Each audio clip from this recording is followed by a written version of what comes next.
because we have completely lost the picture of our Father in heaven. And in fact, if we are so away from the church, like I was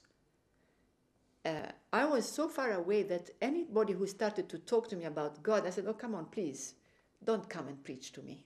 I'm not interested, you know. I was that sort of person.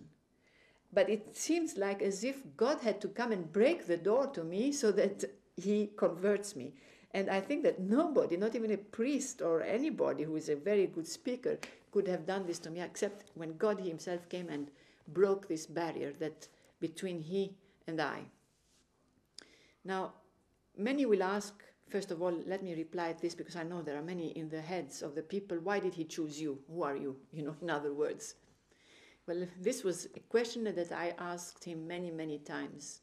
I used to say, why did you come to choose me? You're speaking to me. I know you. I feel the call.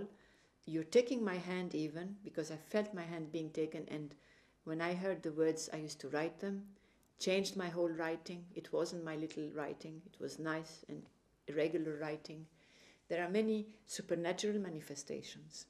So I used to ask him, why did you come to me? I never went to church. I never prayed. I never thought of you. I can't say that I loved you because I did not know you. So why do you come to me telling me that you're going to give me messages to transmit to the people? And first of all, how and where and in which way would I go and transmit these things to people? They will not believe me. They will just tear them into pieces, whatever I give them, like confetti, and throw them over me. So for me it was a big problem to digest, because I would say, just put yourself in my position. Like suddenly you don't believe in all these things, and then suddenly you hear God and he's there, his presence is there, he speaks to you, and he tells you it is I, God, your Father, who speaks to you.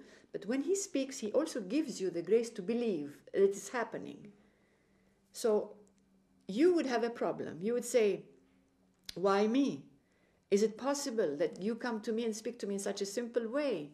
And you will have doubts coming up.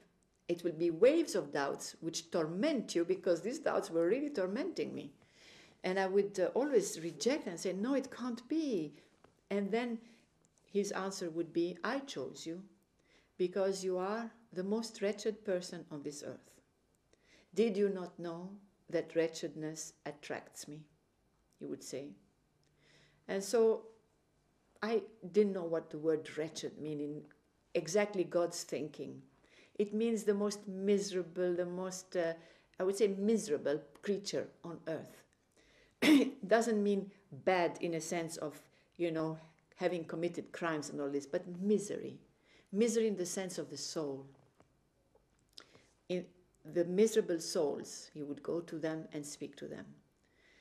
Wretched for God, as somebody had explained to me, a priest, does not mean the wretched that we believe. It means a misery that God pities. And so he comes and intervenes. And he says, through your wretchedness, I shall show my mercy. That means whoever believes that he's wretched, there's still hope for you, because God will go and intervene and raise you. He goes even to the wretched. So through my wretchedness, I shall show my mercy. So when God the Father had spoken in this way, I felt him so much, I would say, intimate with me. And that is what he wanted. And that is why today, if so many people do not believe in God, or believe in God and say, but yeah, he's somewhere up there, it is because they have intellectualized God. And that is absolutely wrong. And most of the people have really intellectualized God. They read God, yes, on paper, printed, the word God.